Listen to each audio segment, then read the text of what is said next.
अस्सलाम वालेकुम, welcome to travel with सनान बिन मंसूर। उम्मीद करता हूँ आप खैरियत से होंगे। कुछ सवालात मुझे मिले हैं इटली स्टडी से रिलेटेड, और आज की वीडियो में सबसे अहम तरीन बात मैंने जो आपसे करनी है, वो ये करनी है कि इटली स्टडी वीज़ा के लिए आपको कौन से डॉक्यूमेंट्स रिक्वायर्ड। ये वीडियो मैंने बनाना इसलिए ज़रूरी समझा है क्योंकि इस साल बहुत ज़्यादा इटली के वीज़ास रिजेक्ट हो रहे हैं।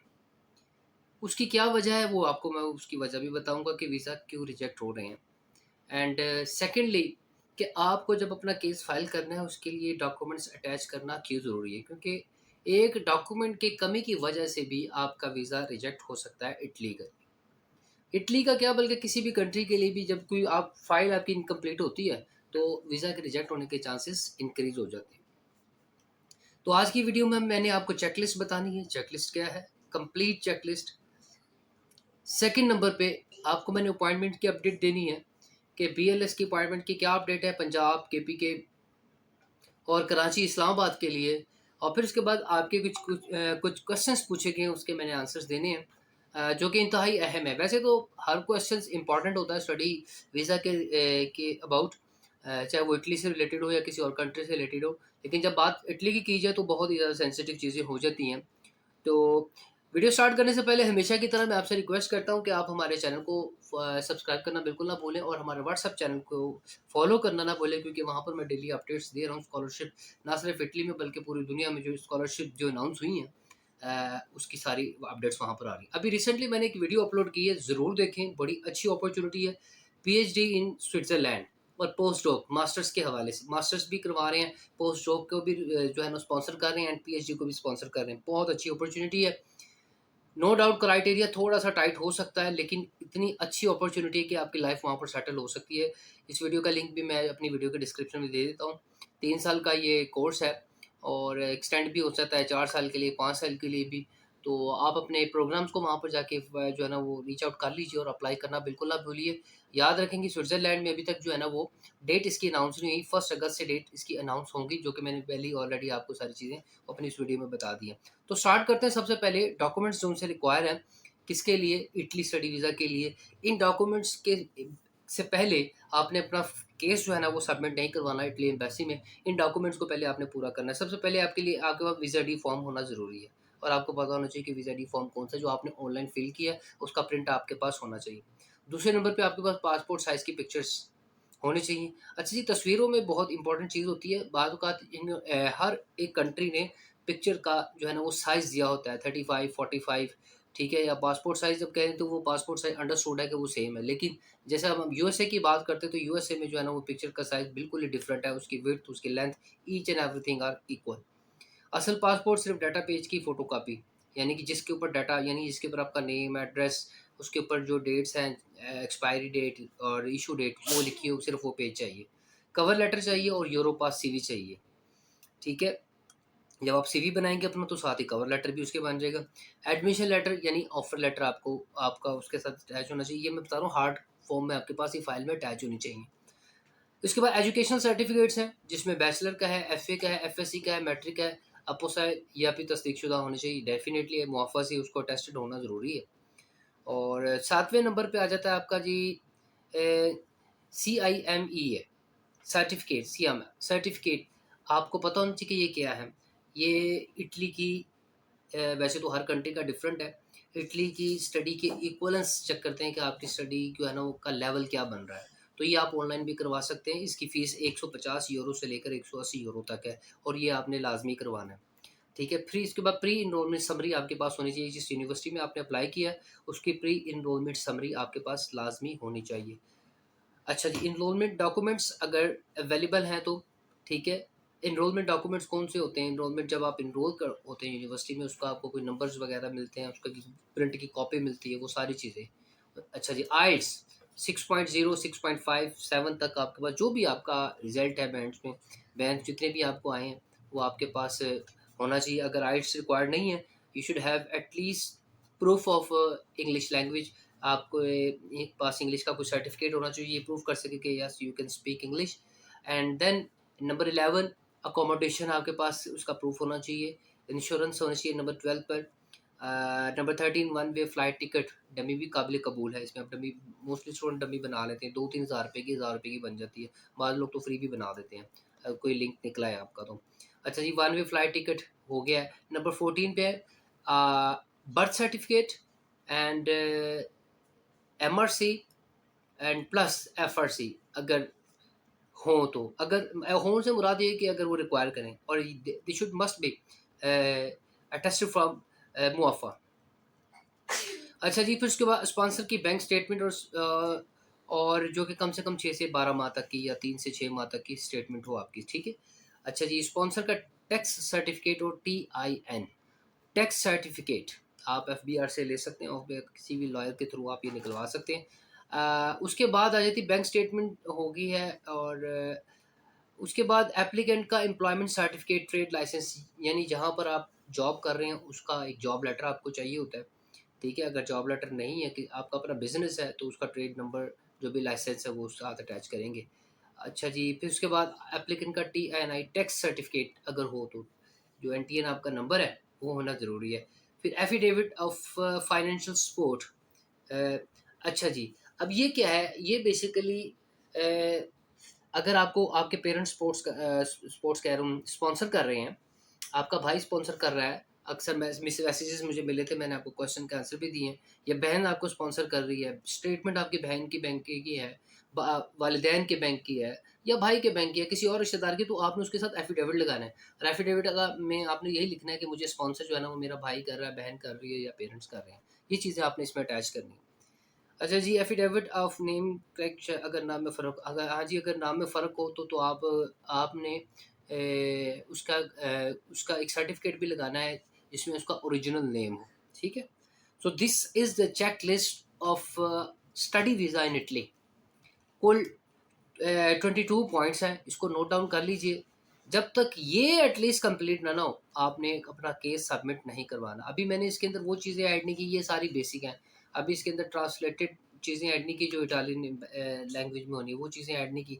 मेन जो चीज़ें हैं, जो बैकबोन है, जो आपके केस को स्ट्रॉन्ग बनाएँगी, ये वो सारी वो चीज़ें आपने इसका बहुत ज़्यादा क्या रखना है, ख़्याल रखना है। क्योंकि इसके बगैर आपका वीज़ा रिजेक्ट हो सकता है, अगर नहीं तो फिर आपको बहुत ज़्यादा मसाइल का सामना करना पड़ सकता है। अगर आपने अपॉइंटमेंट बुक करवाई है, किसी एजेंट के थ्रू ली है, तो भी बहुत ज़्यादा मसला हो सकता है। Now let's talk about the questions which I have received in my comment section and as well as on WhatsApp.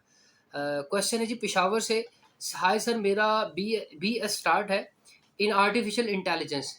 First of all बहुत अच्छा आपका ये जो है ना स्टडीज़ आपकी जो लाइन है बहुत ज़बरदस्त है।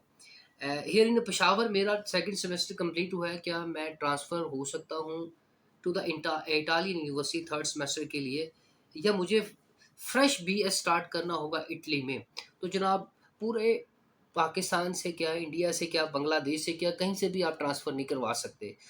हो पॉसिबल ही नहीं है, क्योंकि हर कंट्री का जो क्राइटेरिया है वो डिफरेंट है। आपको शुरू से स्टार्ट करना पड़ेगा बीएस फ्रॉम और इटली से ही स्टार्ट करना पड़ेगा।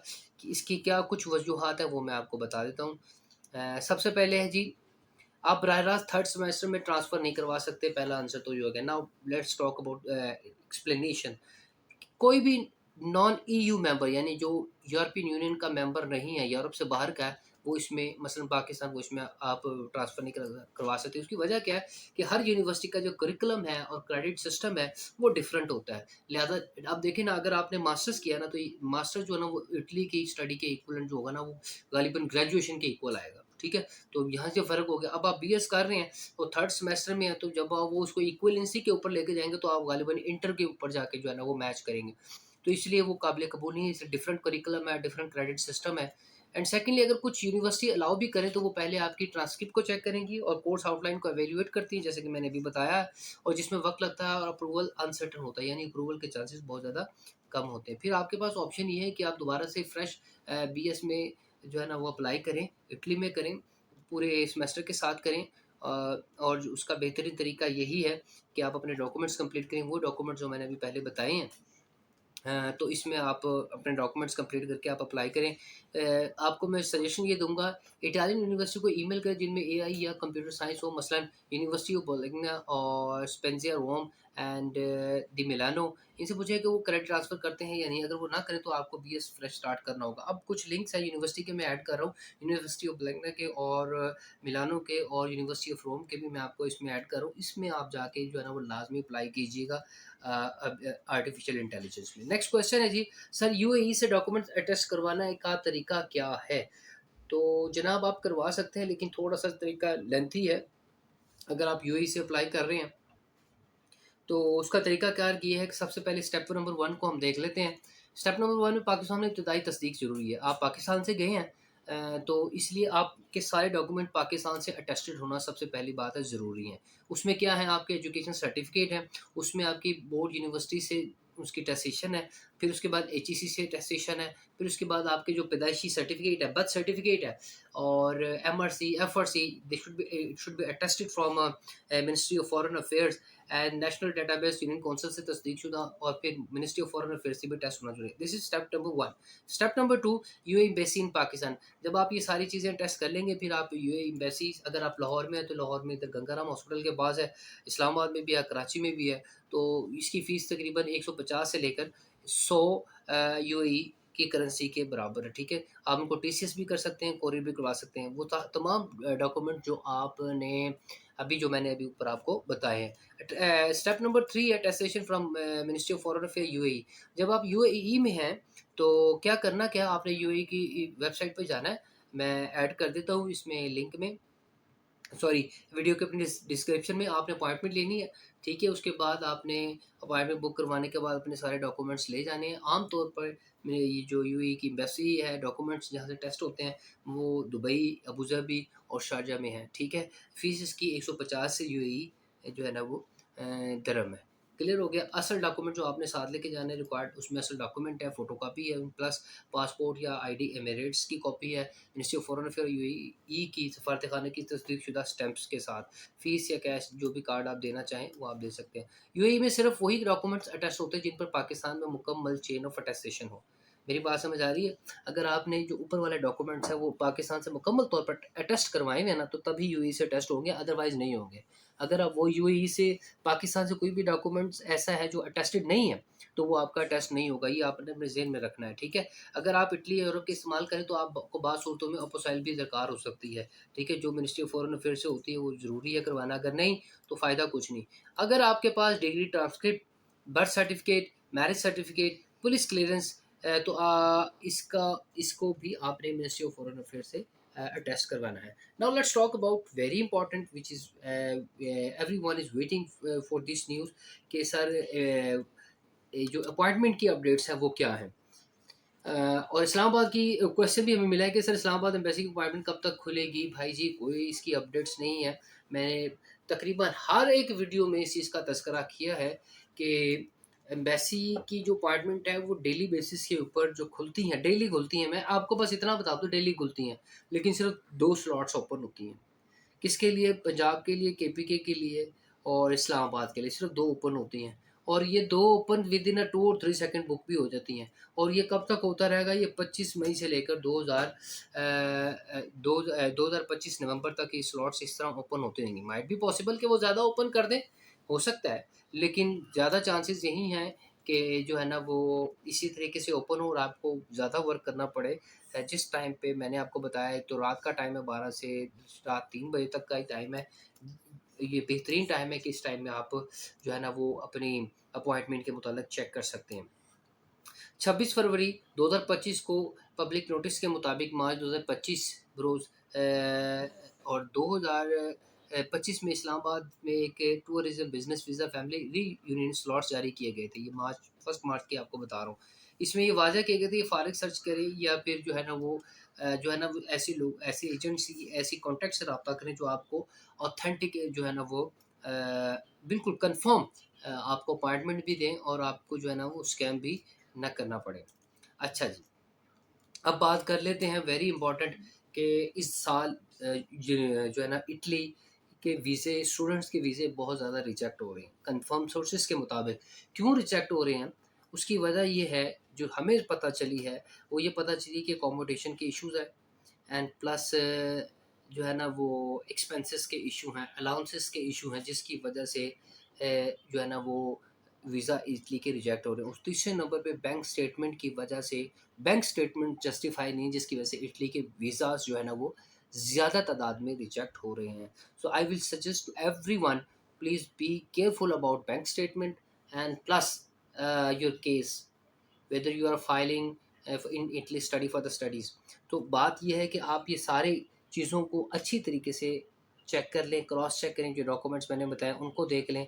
और इस साल जो अभी भी सोच रहे हैं कि यार अभी हम अप्लाई करेंगे, तो वो अभी अप्लाई ना करें, वेट कर लें 1 साल, कोई बात नहीं। अपने डॉक्यूमेंट्स कंप्लीट कर लें, नोपोसाइल करवा लीजिए, मिनिस्टर ऑफ फॉरेन अफेयर्स से करवा लीजिए सारे, और देख लीजिए यूनिवर्सिटीज़ को, कौन-कौन सी यूनिवर्सिटीज़ को अपडेट करना है। सिर्फ इटली के ऊपर ना रहें, और भी बहुत सारी यूनिवर्सिटीज़ हैं दुनिया में जहाँ पर आप स्कॉलरशिप सिक्योर कर सकते हैं। लेकिन बात ये है कि जब तक आप अपने डॉक्यूमेंट्स कंप्लीट नहीं करेंगे तब तक बात नहीं बनेगी। लिहाज़ा इटली की रिजेक्शन से अभी फ़िलहाल बचने के लिए बेहतर ये है कि आप थोड़ा-सा वेट कर लीजिए, और फिर इंशाल्लाह जैसे ही कुछ हालात ठीक हों, उसके बाद जो है ना वो अप्लाई कीजिए। अभी इस वक़्त जो मेन इश्यू है वो यही आ रहा है कि लोगों को अपॉइंटमेंट नहीं मिल रही। स्टूडेंट्स बेचारे बड़े परेशान हैं अपॉइंटमेंट के हवाले से कि अपॉइंटमेंट मिल जाए, लेकिन वो नहीं मिल रही। तो आप थोड़ा-सा वेट कर लीजिए, इंशाल्लाह सारी चीज़ें सेटल हो जाएँगी। तो जैसी सेटल होंगी, फिर इंशाल्लाह ताला आप जो है ना वो अपॉइंटमेंट लेके जो है ना वो वीज़ा के लिए अप्लाई कर सकते हैं। वो भी तब जब आपकी पूरी फ़ाइल जो है ना वो प्रिपेयर हो जाएगी। इंशाल्लाह नेक्स्ट वीडियो में मिलेंगे, नेक्स्ट क्वेश्चंस के साथ मिलेंगे। तब तक के लिए आप अपना बहुत ज़्यादा ख़्याल रखिए। Thank you so much for watching travel with सनान बिन मंसूर।